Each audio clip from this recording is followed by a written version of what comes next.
To support this podcast, go to positivesarcasm.com/donate. Any amount is appreciated. Once again, positivesarcasm.com/donate. Thank you and enjoy the program. Bored housewives, so they're generally hitting the Moscato too because they need something sweet in their lives because their husband is sour. That ring on your finger? Some pygmy died digging that out of a hole for you to say I do and ruin some guy's like, you know, look at that dude. He's got a hernia shaped like a bag of pretzels that he just ate. You're going to Thailand, you're going to smash some dude. Going over there for guy time, but it's not with his buddies. What does it say on the bottle? Well, if it says that on the bottle, why did you put it on your head? All these actors did was shut their mouths because they didn't want to be run out of Hollywood. Now a bad batch of Chinese food has you blowing insurance premiums on vitamin fucking D. Too much. That's what we're I going sound like for Bill here. Maher. Really, John? Really? We can't do this anymore, Auntie. I'll see you at the bar mitzvah. It's almost like it never existed, but it fucking did. So do me a favor. Go yourself.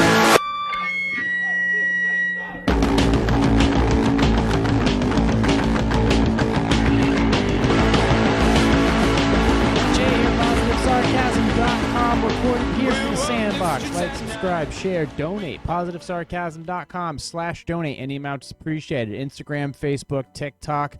Also, hit up my other channels, Positive Sarcasm, this Positive Sarcasm podcast, and of course, Positive Sarcasm Reactions, if you're into that music thing. Once again, support the channel, positivesarcasm.com/donate. Any amount is appreciated. If you want to email me directly, go to positivesarcasm.com, click on the contact section, and go ahead and send me your spin. Or you can just email me, like I said, directly, positivesarcasm@outlook.com. I'm staring right at it. Let's just get right to it. I'm playing Christmas coffee music. I'm going to play it right over this. We were talking about it on last week's podcast, and guess what? We have a producer in the courtroom who is texting me right now that Smollett is guilty on the first 5 charges. We'll wait and see what happens on that 6th charge. He's charged with 6 low-level felony counts of lying to police. There are varying charges in there. There is lying about a hate crime because he's a black gay man. There's lying about battery because he was injured. And then there's lying about aggravated battery because he said that his attackers were wearing masks. In closing arguments yesterday, the defense pointed to 6 items that they felt destroyed Smollett's story. They say that he withheld critical evidence like his cell phone data and his medical records. They say he misled police about his attacker's ID. They say he faked evidence by tampering with that rope or that noose around his neck. They say he lied about who attacked him. They also say that medical evidence corroborated the Osundara brothers' story. They say that Jussie Smollett told them to hold their punches when they hit him, and a Northwestern doctor testified under oath that Jussie Smollett had no known injuries. And the 6th point was that Jussie Smollett never signed the criminal complaint against the brothers. Police testified, the lead detective testified that it's very rare or unheard of for a hate crime victim not to sign a criminal complaint against who they feel attacked them. Brett. Okay, again, the Smollett verdict: count 1, guilty; count 2, guilty; count 3, guilty; count 4, guilty; count 5, guilty; and we're seeing count 6, not guilty. And that is just coming down from the courtroom in Chicago. Well, there you have it. Jussie Smollett, guilty on 5 out of 6 counts. Which counts are those, attached to? Well, we'll find out soon enough. 5 out of the 6? That's a pretty big deal. So, I mean, if he was guilty on 1 out of 6 or 3 out of 6, yeah, maybe there's a chance he'd skip out on jail or maybe restitution. Who knows? 5 out of 6. 5 out of 6. So, now since he's guilty on 5 out of 6 counts, he can be now tried civilly in court and face serious restitution. I love how the coffee music's playing in the background. Do do do, Jussie Smollett guilty. It's, believe me, I don't know if I'd wish incarceration on almost anybody. But when you lie about a hate crime, when you lie about an attack such as this, when you flat out lie, you are, okay, and I can say it, no more allegedly. Motherfucker's guilty. Guilty on 5 out of 6 counts. If you haven't been brushing up on it, I'll run it by you. I actually got, I don't know why, this is out of New Jersey for some reason, NewJersey.com. Jussie Smollett convicted of staging downtown Chicago attack and lying to police. He was convicted Thursday on 5 out of 6 counts that he staged an anti-gay. And notice he said when he was anti-gay and racist that it bumps everything up to a hate crime. I talked about that last week, which is a significant. Well, it's one thing to commit a hate crime. It's another thing to lie about being the victim of a hate crime. Racist attack on him nearly 3 years ago, and then lied to Chicago police about it. He was acquitted on 1 count. The verdict came after a 1 week trial in which 2 brothers testified that Smollett recruited them to fake an attack on him in his downtown Chicago home. January 2019. Smollett repeatedly denied the claims. The brothers said that Smollett orchestrated the hoax, telling them to put a noose around his neck and rough him up in a view of surveillance camera, and then he said he wanted a video of the hoax made public via social media. Smollett called the brothers liars and said their account was 100% false. He testified over 2 days about being the victim of what he said was a hate crime, telling the jury there was no hoax. The gentleman Abimbola Usandaro, who worked with Smollett on the Chicago State Empire, and his brother Olabingo Usandaro, also testified that Smollett paid them $3,500 for faking the attack. Smollett said the money was for meal and workout plans that Abimbola Osundaro was providing so that the actor could be more toned for upcoming performances. The January 29th assault was reported to police, prompting a massive investigation that led detective and said, including some 24 officers and 3,000 staff hours. The investigation, which included video from surveillance cameras, GPS, and taxi and rideshare records, led police to the Osundaro brothers, who told detectives Smollett had staged the alleged hate crime. Smollett's defense attorneys argued that the brothers attacked the actor, who is gay and black, because they were homophobic and didn't like, quote, who he was, even though these Osundaro brothers are also black and actually African. And originally I thought it was 2 white guys. What happened to that? If these guys wouldn't have been, caught or brought in for questioning, they would have continued with the whole, hey, it's 2 white guys in MAGA hats things. They also alleged the brothers made up the story about the attack being staged to get money from Smollett. And then they told him they wouldn't testify against him if he each paid them $1 million. The Class 4 felony carries a prison sentence of up to 3 years. But experts have said Smollett would likely be placed on probation in order to perform community service. So that's what the experts say. So this is the felony count, but this is the Class 4 felony. But he was convicted of 5 out of 6 of these whatevers. What do you call it? Counts.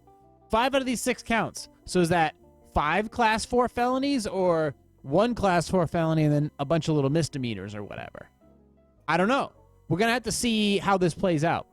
I mean, in my opinion, the guy staged a hate crime. He staged one. He staged one. He lied about one. He led police on this massive thing. He lied under oath. You lied under oath. That's perjury. He went on the stand. And said that all this stuff happened when it didn't. Perjury is a huge offense and is a 5-year prison sentence. So on top of this whole thing about being convicted of 5 out of 6 counts, facing restitution from the Chicago Police Department, the city of Chicago,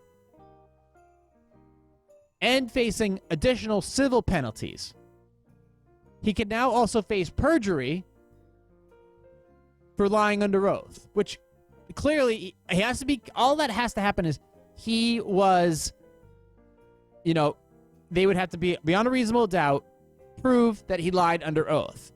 It's going to be pretty easy to prove something like that when he's already been convicted of the thing that he was completely on and on about the entire time. 5 out of 6 counts. Not 1 out of 6, not 2 out of 6. 5 out of 6. It's just a question of, let's lay out the details.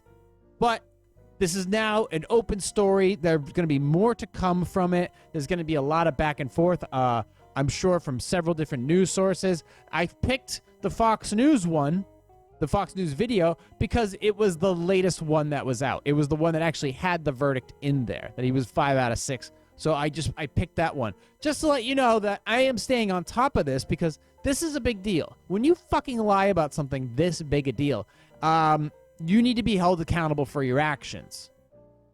Absolutely. absolutely need to be held accountable.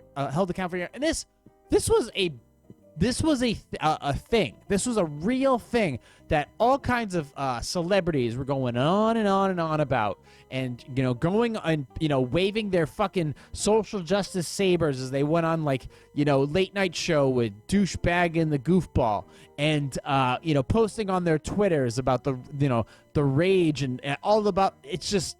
And now, where are you now? Where are you now? You backed this guy. You didn't even have any other information other than his statement. Where are you now? I remember the Ellen Page interview where she was specifically talking about this. I remember other specific celebrities that were talking about this. But where are they now? What do they got to say now? I only want to hear two things out of them, really. And I'm sure they could say it really, really well because they're actors and they're paid to fake. And number one is, we were wrong. And number two, I'm sorry. If they could start with that, they could go there. That'd be a start. A little bit of, a little humble pie would do us good nowadays. Especially with everything going on right now. This is a good start. I mean, it's a goddamn shame that somebody has to go this far for whatever reason. We don't understand the motive. Still to this day, why would you do something like this? Why would you go on national television first of all, why would you even consider faking a hate crime? What is the value of that? What do you get out of that? You're really looking for sympathy points? Why? What is the purpose of that? Why go out of your way to stage this? Throw the city of Chicago in a tizzy looking for two men, waste the police department's entire time during this whole process, cause a shit show on national television, which had a huge domino effect with other celebrities.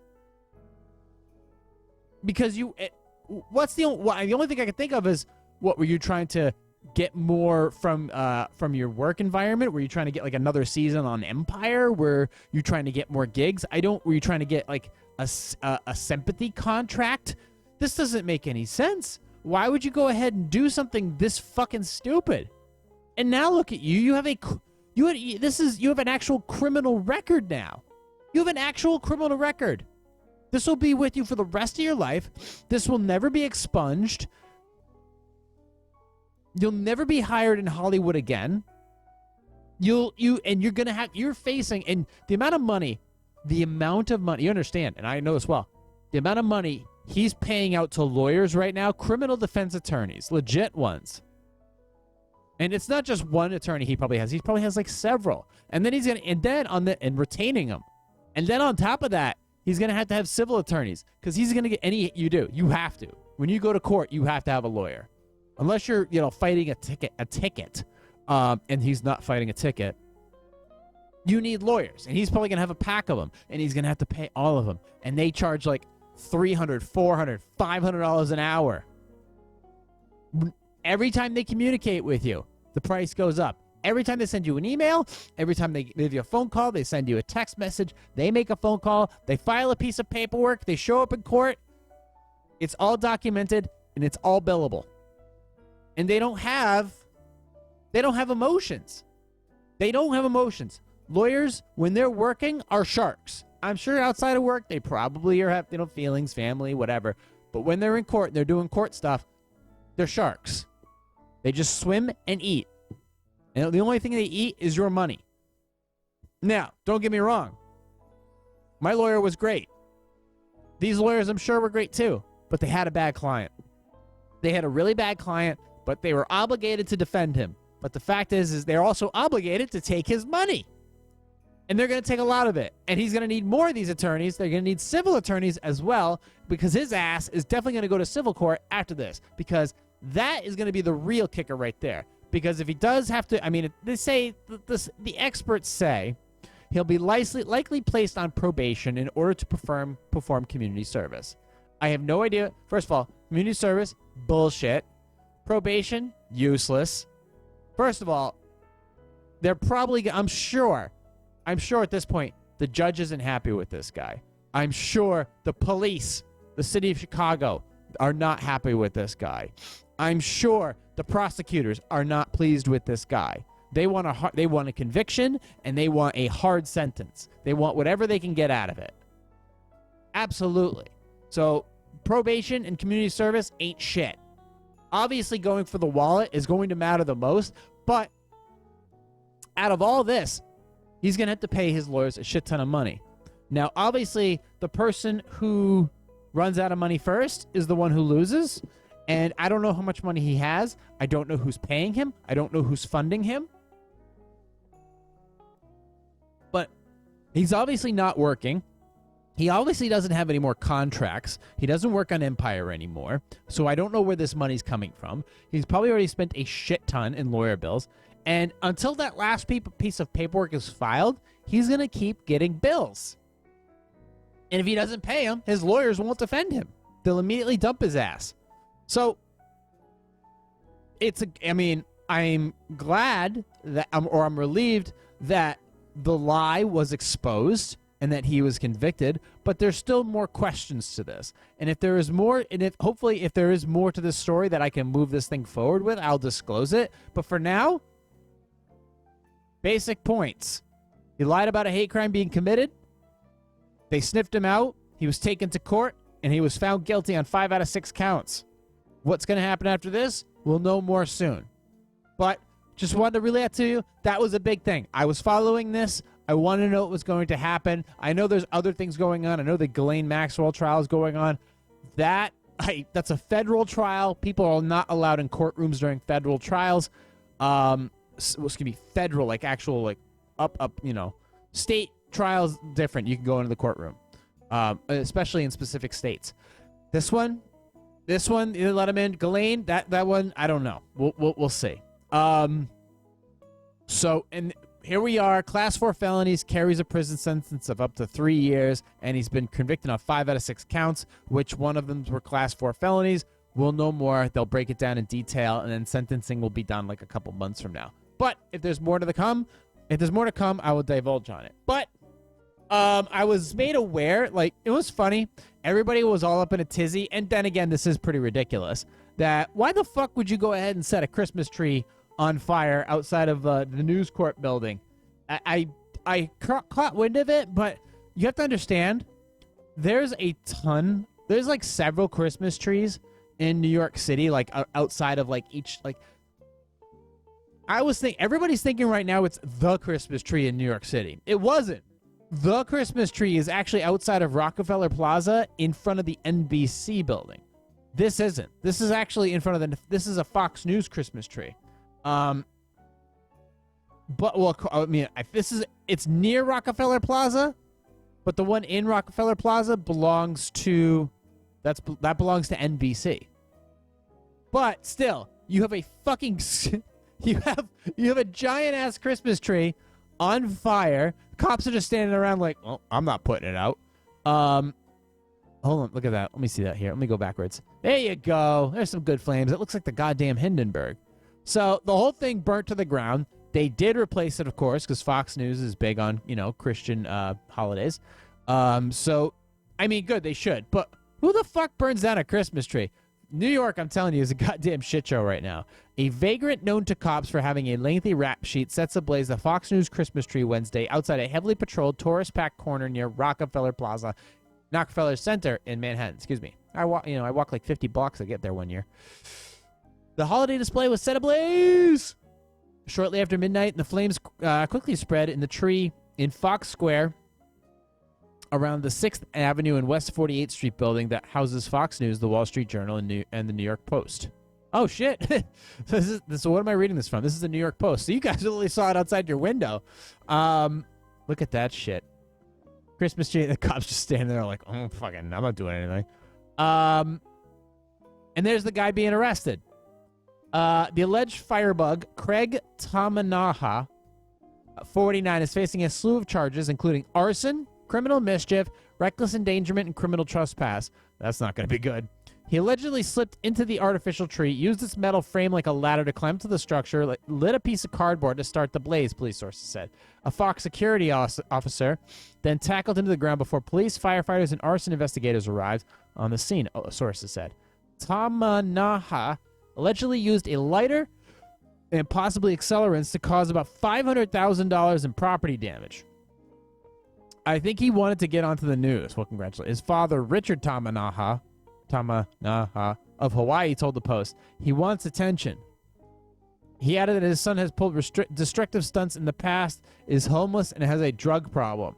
Oh, he's a nut. I can't control him, he said. Mentally, he's not all there. Yeah.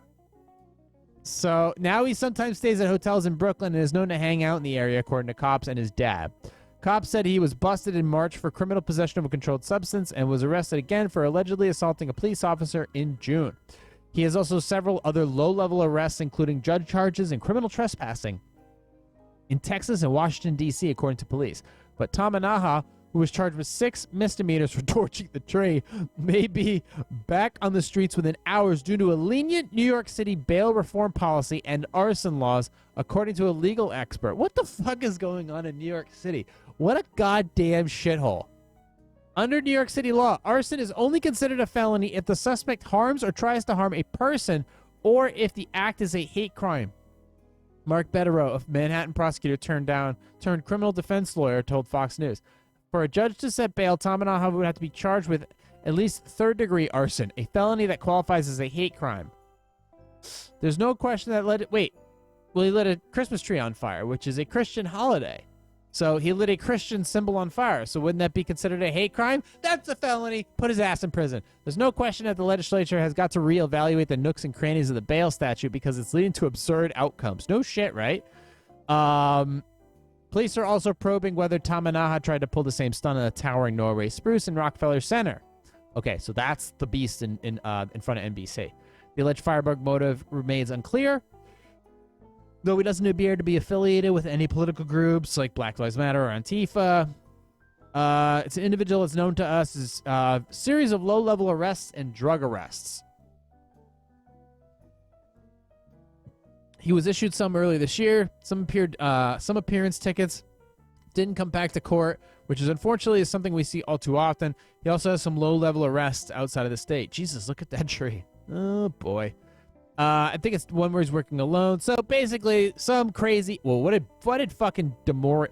It's just 8 years of mayor. Oh, it's just 8 quote. It's just 8 years of the mayor Bill De Blasio grift and wasteful spending that let thousands of homeless, emotionally disturbed people roam the streets, left to their own devices.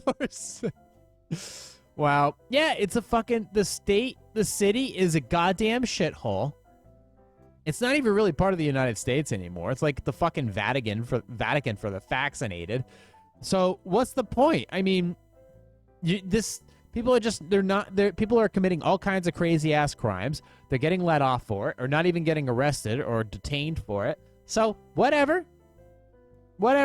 I mean, I don't know what else to tell you. This is your city. You could fucking sleep in it. Quite frankly, I don't ever see a scenario where I ever have to go back. I've been to New York so much. I've seen the Yankee Parade. I've seen Jay-Z perform. I've walked 50 blocks. I've had the New York Dirty Water hot dogs. I've been to Yankee games. I've stayed in your shitty hotels. I've ate at all your overpriced restaurants. I got my car towed in New York City. I've done so much in New York City, and you know what? I think I'm good.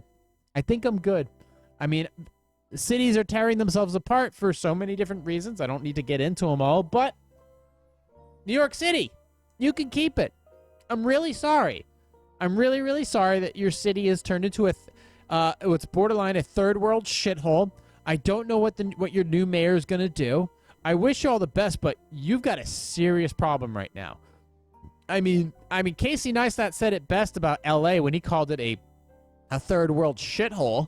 And I'm totally fine with that. He may be exaggerating, but it is a shithole nonetheless.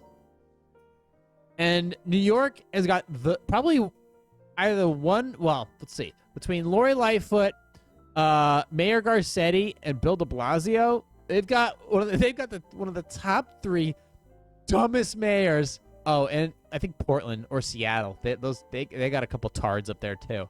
But Jesus Christ, it's fucking. What a symbol of your city, the Big Apple or the burning tree? Absolutely silly.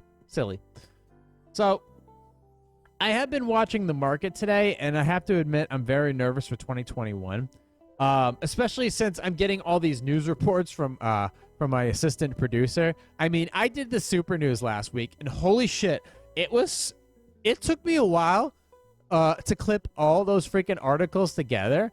And just when I thought this kid would eventually run out of steam or run out of interest, well, he does it again. Rohingya sues Facebook for $150 billion over Myanmar genocide. Japanese startup building ship with 220 milliwatt battery storage that charges via offshore wind and transports that electricity back to the island nation to feed into the power grid. Scientists say that they caught China successfully changing weather, as the South China Morning Post reports. Researchers say that during the Chinese Communist Party centennial celebration, weather authorities successfully modified the weather above Beijing to clear the sky and reduce pollution. DARPA funded researchers accidentally created the first world's warp bubble, the debris. Millions of workers retired during the pandemic. The economy needs them to unretire, experts says. Fighting the ADHD to urge to clean everything the second I feel any motivation. What's that all about? Not really sure. That might have been just his internal thoughts. More than 300 scientists have told Mark Zuckerberg they want access to Meta's internal research on child and teen mental health because it doesn't meet scientific standards. American productivity falls by the largest amount since 1960. Facing hostile Chinese authorities, Apple CEO signed $275 billion deal with them. Evan Rachel Wood installed bulletproof windows and steel doors in her house in case Marilyn Manson attacked her family, report says. Oxford school shooting. Ethan Crumbley appointed lawyer by court after his parents only hired their own. Researchers made a camera that's the size of a grain of salt. Tokyo governor to make same-sex partnerships in the city starting April 2022. There's $2 billion for broadband and reservations. It won't be enough. Russia, India abandoned U.S. dollar and mutual settlement. Silicon chip microspeakers to make wireless earbuds even smaller with better battery life. U.S. Navy is developing the GPS that uses cosmic rays to navigate the Arctic. 4 more Chinese properties developers are in turmoil as Evergrande bankruptcy seems inevitable. No company is too big to fail in the eyes of Beijing. Russia invasion of Ukraine could be on the scale not seen since World War II Europe. UK armed forces warns ahead. China committed genocide against Uyghurs. Independent tribunal rules. Masasaki Yumura created the NES and SNES has passed away. Activision Blizzard employees create a strike fund while taking steps towards unionization. China vegetable prices surged 30.6% November as food cost soars. And finally, U.S. to put Chinese firm SenseTime on investment blacklist ahead of IPO. Jesus fucking Christ. Would you take a nap? That's your super news for this week, this second week in December. Woo! That's much. Now, I am watching that Russia military one because that one's a shit show. Apparently, I was in the impression, and I was correct, that back in the day, the Ukraine had a massive air force with a lot of former Soviet Union bombers and a shitload of nuclear warheads. Apparently, according to the denuclearization process, they don't have any nuclear weapons anymore. They don't have any nuclear aircraft anymore. They have like the 39th largest military in the world versus apparently the number 2 largest military in the world. That would be Russia. So apparently there may be an invasion come late January. If there is an invasion, an actual invasion of Russia, stocks will plummet and the fear indexes will skyrocket. What do you do in that scenario? You buy the fear indexes.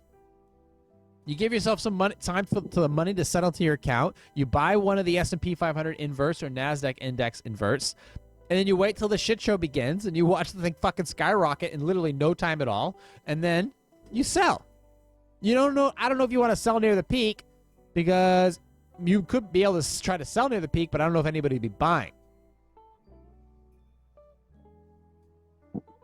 So, that being said, that's the shit show that I've been dealing with for the past week, whether or not what to do with my money. I have been learning a little bit more and more to take profit when it's there.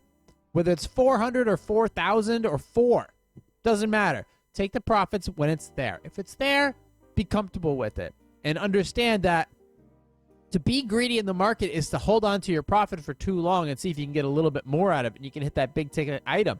No, you need that wealth to accumulate. So take the profits when it's there, because don't expect your $20 to be $2,000 overnight. It could be $2. Take it. Be on your way.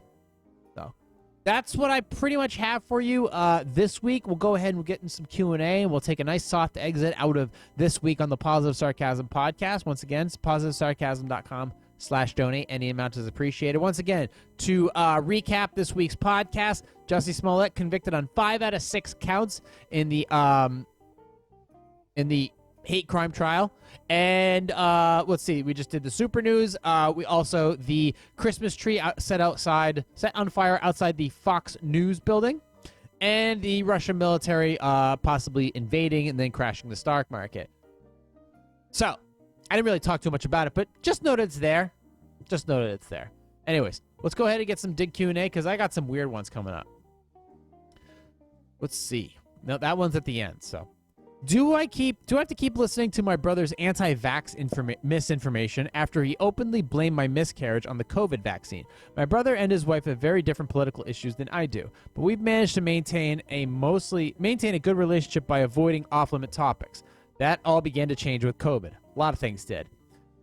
While politics shouldn't play into it, my brother very predictably joined the bandwagon of COVID skeptics and anti-vaxxers. He became, well, all right, I'm going to read this and maybe pump the brakes afterwards, but for now I'm just going to read it. He became dismissive of my desire to take necessary precautions at family gatherings, not only refusing to wear a mask himself, but teasing me for doing so and saying pedantic things like, "I'm concerned about you and I hope you'll see sense soon." Things have amped up recently as I went through IVF, in vitro fertilization, in the spring this year, became pregnant. A few weeks into the pregnancy, I developed a blood clot that the doctors ascribed to the estrogen I'd been taking. I went on a blood thinner, and all was fine. But about 2 months later, I miscarried. Sorry to hear that. That sucks no matter what. Despite finding out that the fetus was genetically abnormal, my brother and his wife are insisting that all of it happened because of my taking the vaccine, and are using my story as a cautionary tale for their friends about why they think the vaccine is, quote, dangerous, despite my telling them numerous times that the miscarriage has nothing to do with it. On the day after my miscarriage, my sister-in-law had the nerve to text me, "Don't you wonder if all this might have never happened? Have you gotten the vaccine?" Next week, I'm going to have another embryo transfer with my final embryo, and decided to get the booster beforehand. When my brother heard this, he told me he couldn't let me potentially harm my future baby without saying something. He said he had good evidence that the vaccine causes miscarriage and wanted to send me some articles he'd found. I declined and asked him to please not bring up the topic again. Now my whole family is coming down on me because they say I'm the one letting my beliefs rule in our relationship, and that I should at least give him a courtesy of listening to his concerns. Yet all he has ever done throughout this was dismiss my concerns and put me down for them. Of course, I don't want to ruin our relationship, but I don't even want to see him or talk to him right now, and I feel angry with my entire family for even acting like I'm the one to blame. I don't see any way forward. Well, all right. Well, look. First of all, I hope that your child, this last one, works out. Yes, there has been multiple studies and multiple articles about possible vaccinations leading to possible miscarriages. That is a ongoing study. There is a lot of concern for it. I'm not sure. I'm not a doctor. Okay, I'm just a fucking health nut. I would personally think you would, if you truly wanted to make sure that that this child came out, that this is actually, I would consider, before we get to the whole brother thing, if this is your last embryo, you would probably not want any variables whatsoever to cause your final embryo to be a miscarriage. So you taking a booster and then going to have in vitro fertilization, I mean, like I said, check the studies. If your brother wants to send you articles, I know it's a hot button topic, and it seems like your brother is a hot button topic in his own right. And it seems like you're definitely over. It seems like you two are just very far apart. Okay? It seems like you two are. You two seem like you're fundamentally opposed. You're fundamentally different. And I know that this whole thing has torn a lot of people apart. It's torn a lot of family apart. It's torn a lot of coworkers apart. It's torn a lot of friends apart, relationships apart. It has. Because it's been politicized. And because whether you like it or not, personally, miss, you have politicized this. You do have a political viewpoint on this. Okay? And obviously so does he. And you two are coming across, and this is a lot to blame on the news. It's a lot to blame on Anthony Fauci, that fucking asshole, that fucking Italian leprechaun. is absolutely to blame for a lot of this. That this whole thing, from what you're hearing over here, and then the news, which is obviously just amping it up, has caused you guys to drift apart, when healthy disagreements and healthy discussion within a family is the whole point of trying to keep this civilization together. It seems like you're just being told that you should just ditch your brother and be like, well, I don't know. I mean, look, maybe if you want to do it, look, I guess what you want to do is focus on having the child. And you know what? You've already done everything. You got a jab. You decided, see, I'm going to have another embryo with my final embryo, and I decided to get the booster beforehand. So, did you get the booster? Okay, fine. Well, all right. Well, I don't know. Like I said, I personally wouldn't want anything, variables to get in the way of a pregnancy. I personally wouldn't. It's your decision, okay? It's your call. I just know from what I understand about miscarriages, they're extremely devastating. They're demoralizing. They're just brutal on a woman's psyche. And then for the husband or the boyfriend to go through it as well is also brutal. But for a woman's psyche, it's something about, it's a part of them in such a way where they just it's bad. It's something that I can't describe. I can't understand. But from what I've been told and from the research I've done, it's, it's like apparently like losing a part of your soul. So I would, if that's the case, I wouldn't want to put anything in the way as far as variables from that, because this is apparently your last embryo. I mean, I wish you luck. Now, as far as the articles, yeah, there's a million articles out there. There's a lot of research out there. There's a lot of dispute. There's a lot of twisting of the information. There's a lot of these studies that are being done that already have skewed points to the actual study to begin with. Look, I know what I know, and I know what research I needed to do in order to better myself health-wise. That's what I'm doing. But you do you, because you're an individual, okay? I mean, I do wish that eventually you do have a child, because that's your goal. Your goal is to have a kid. Great. I hope you have one, okay? But I also hope that a couple months from now, you also have a brother, okay? And that you guys can bond over a new child, and maybe something can repair this. I can tell you right now that turning off the news would probably be a good idea. Maybe listening to his side of the story. I mean, unless he's like a super conspiracy theorist. You call him an anti-vaxxer, but I mean, is he really that? He might be just a skeptic.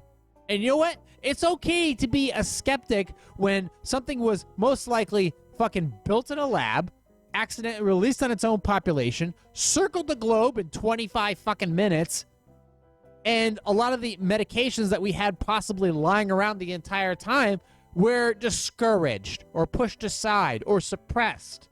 I don't know. I'd be a skeptic too. I am a skeptic. I'm a huge skeptic of this whole thing. Okay? I don't think it came from nature. Most likely it did come from a lab. And that's basically what my point is. And you know what? This is what I think. If you want to challenge me on it, go ahead. This is what I think, and it's allowed me to think more clearly. It doesn't make me a conspiracy theorist. It doesn't make me an anti-vaxxer. It doesn't make me anything other than a person that likes to listen to the information when he believes the information to be real. And also, I also judge character. Right now, it's very important to understand character in this whole scenario. People's character. This is the most important thing. When I look at a person, I understand their character. I can get a better understanding of what their goal is, what their agenda is. And when I look at this fucking Italian leprechaun that's telling us to triple mask and, oh my God, the variants and the definition of fucking, what is that called? Gain of function research. When I look at him, and I look at his character, and the way he talks, and the way he presents himself, believe me, there's 3 people in this equation. 2 of whom I would wish I would be invited to dinner, and 1 I think should be brought to fucking trial. I would invite you to dinner. I would invite your brother to dinner. The other one, Fauci, the Italian leprechaun, I wish would go to fucking prison. So, and he is the one who's driving your brothers apart. The news also is driving you and your brother apart. The misinformation campaign is driving you and your brother apart on your side and on his. I wish there was a way. I wish. There's a lot of things I wish for. But I don't know. Obviously, you have something to focus on. You're eating for two right now. And you're getting in vitro fertilization. Where is my brother and his wife? So now I'm concerned about you. I hope you'll see sense soon. All right, your brother being maybe a pain in the ass, but he's concerned about you. I don't know if he's like a good Christian boy or something. Now, what his wife said was not cool. First of all, on the day after my miscarriage, your sister-in-law had the nerve to text you, "Don't you wonder if this all might have never happened had you not gotten the vaccine?" That's a douchey thing to say. As the what do you call it? The fucking sister-in-law? It's your job to say one thing and one thing only. I am so sorry. If there's anything I can do to help, please let me know. And that's it. Shut your fucking mouth. That's it. Anything on Chase, I'm not yelling at you, buddy. I love you. Who's your good boy? I'm not yelling at you. It's hard to do the podcast sometimes with him around. But in the meantime, besides I mean, she might be feeding him this information. I don't know. But obviously she's not helping, and you just need to understand that there's a shit ton of people out there that smell something fishy going on, and they have every right to suspect that. But at the end of the day, you can reconnect with your brother. I think it's totally possible. I do see a way out of this. I don't think it's just necessary to just cut him off. I don't think that's a good idea. I do think that, however, somebody does need to apologize in this scenario. And it's not your brother, and it's not you. I actually think it's the wife, the sister-in-law, because that text, a text is so sandpapery. It's so without personality. It's so, I don't know. It's like being stabbed with a Bic pen. It's just unpleasant. So I think that she should apologize, and I think ultimately you should consider all the information. At least try to. I know it's hard to see things from a different perspective. It is. It's hard. It's a hard thing to do. All right, especially nowadays. But it is your brother, and he might have some points. But in the meantime, it's your responsibility as the sister to focus on maybe rekindling your relationship with your brother, but at the same time, hopefully having and doing the best health-wise to make sure that you have a healthy and happy child. I guess is where I'll leave it with there. Like, I'll leave it at that. I think that's good. Try to leave some positive. Try to mend this thing. That's what I think should happen. Okay, let's get to the next one.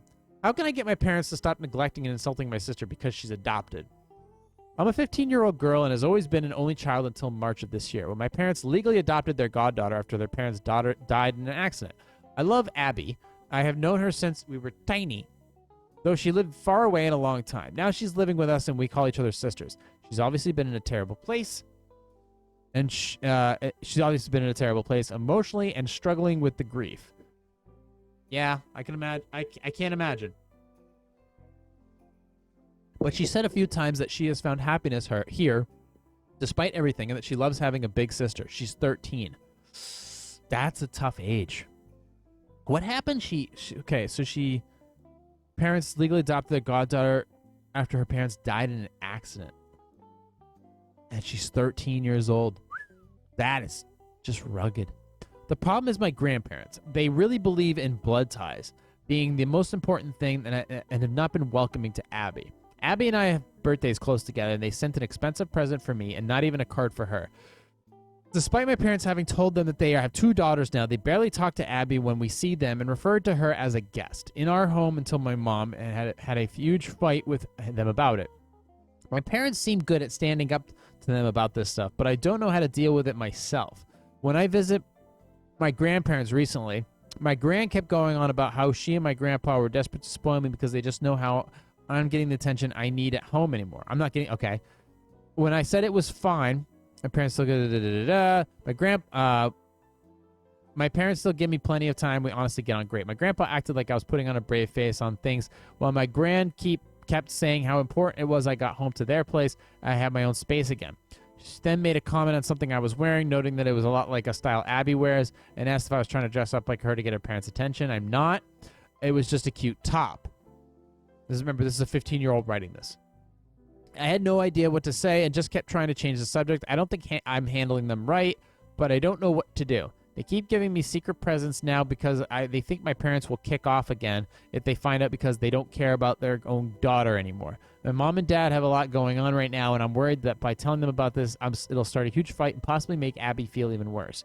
She got upset last time she realized there was a fight with my grandparents over her. What should I do? Is there something I can say to my grandparents to make them stop doing it? Well, look.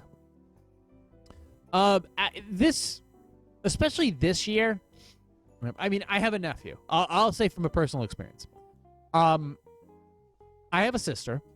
My sister and I get along very well. In the past few years, and this year especially, as a sister, she stepped up in the way I guess a sister should. Just for taking it for what it is. And well, that's pretty much it. She stepped up as a sister should. She was there, and that's all you need to be. She has a son, my nephew, and it was weird. Like after one Christmas, we started talking, and when I got Chase back, the first time he saw me in months, literally months, was with Chase, and he fucking loves Chase, and you know, and obviously he wants to talk to me as well. For whatever reason, I don't know. Whatever. Just bounce ideas off or just shoot the breeze. Who knows?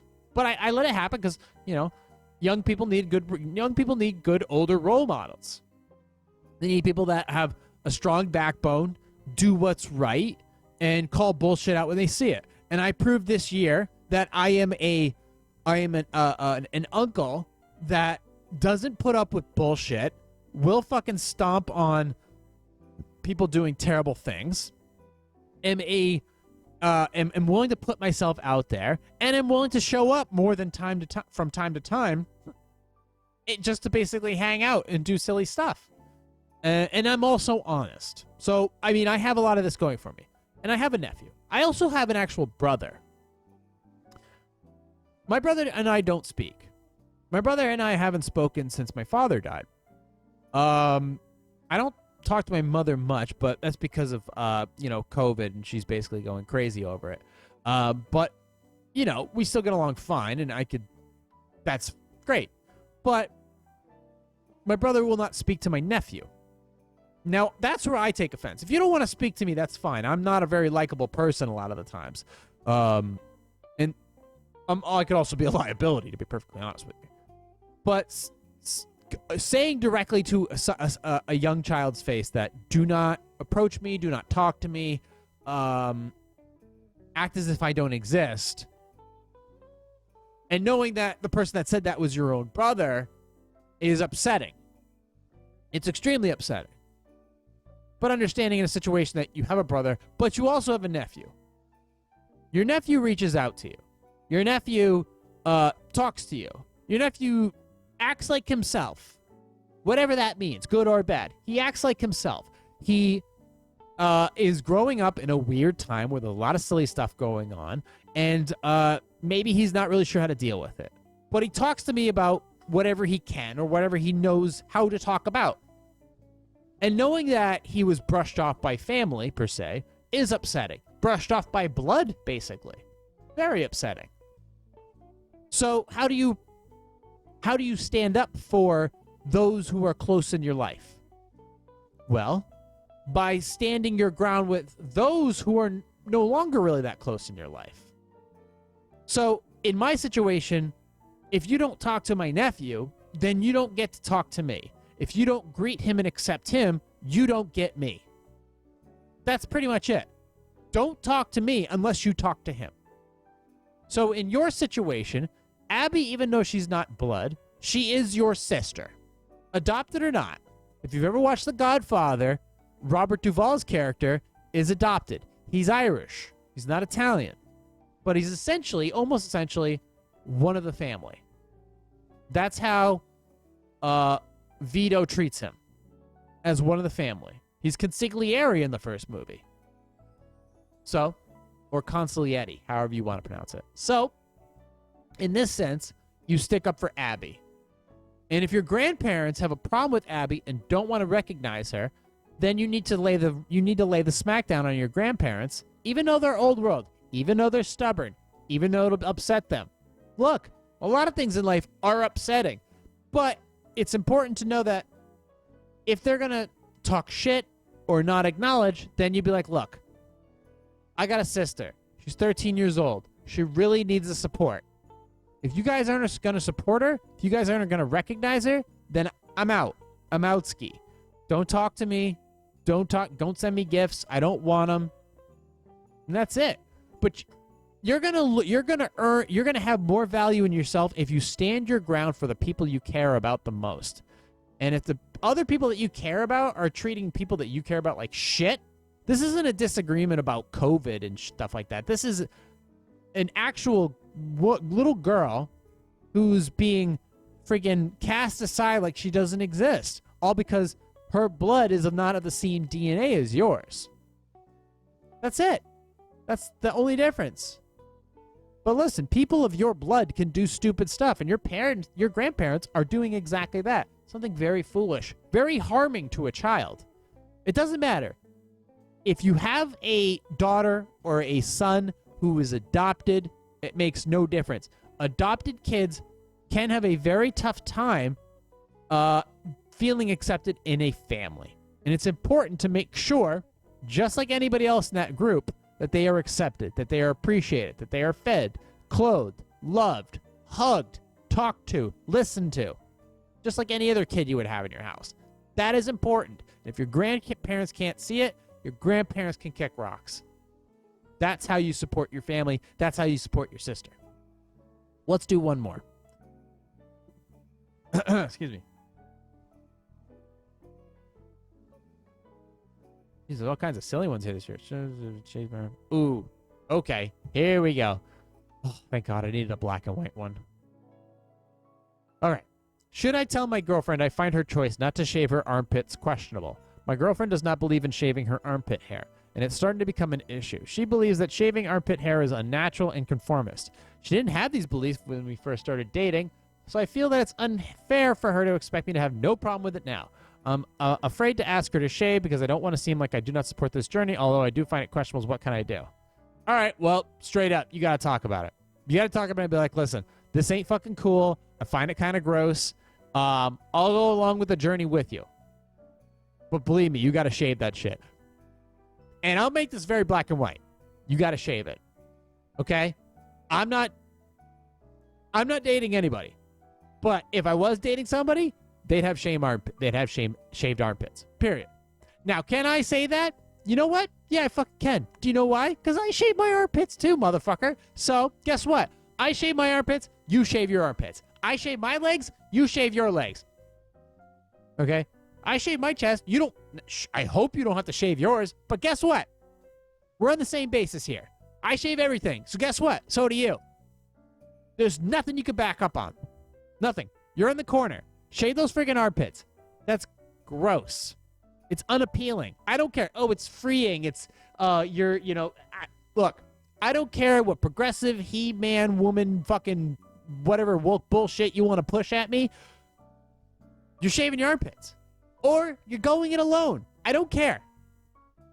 I don't care. It's fucking gross. I don't care if it's au natural. It's au naturality. Just fucking gross. I don't care it. My dog's got short hair. I got short hair. And then I shave the rest. I don't know what else to tell you. I get my hair cut every 2 weeks. I keep it. I'm letting you know that I'm... And you know what? It's not hard. I only cut myself maybe once a month. So you know what? I don't want to hear it. As a person who has become this super neo metro sexual alpha, I'm feeling some of your struggles because I go through it all the time. I don't want to hear it. I have to wear leggings because it's fucking freezing outside, especially after I freshly shaved my shit up, and I have to walk my dog on the beach, and guess what? The wind is blasting, and I'm freezing. I struggle through it. Guess what? I got to do the same. I got to do it. You got to do it too. Shave your fucking armpits. Good God. All right. Are we done? Yeah, I think we're good. I think we're good. There's just I'm too amped up right now. I'm starting to go off. I'm starting to go off on a tangent. I'm starting to lose my focus. So I guess we'll call it. We'll call it. It's been a good week. Jussie Smollett, guilty. I can't wait to make a fucking jump cut of all of that with the celebrities in it. Look for that. Hopefully, I hope to get that done by the end of this week. In the meantime, you can find me on the social medias. You can hit me up through my website, positivesarcasm.com. Go through all the stuff there, the posing music, you can email me directly if you need client information, video editing work, weddings coming up, whatever. Just email me. I'll do it all, whatever. Also, if you want to check out my Positive Sarcasm reaction channel, I upload it on YouTube, and I also upload it the YouTube links on my Positive Sarcasm website as well. Also, this podcast is also, if you don't want to support YouTube anymore, it's also available on Rumble. So if you want to go to Rumble, type in Positive Sarcasm, I upload there now. So there you go. You don't have to feel so guilty. In the meantime, thank you for listening, watching, and subscribing, and I'll talk to you all next week. Recorded here from the Sandbox. This has been a Positive Sarcasm presentation.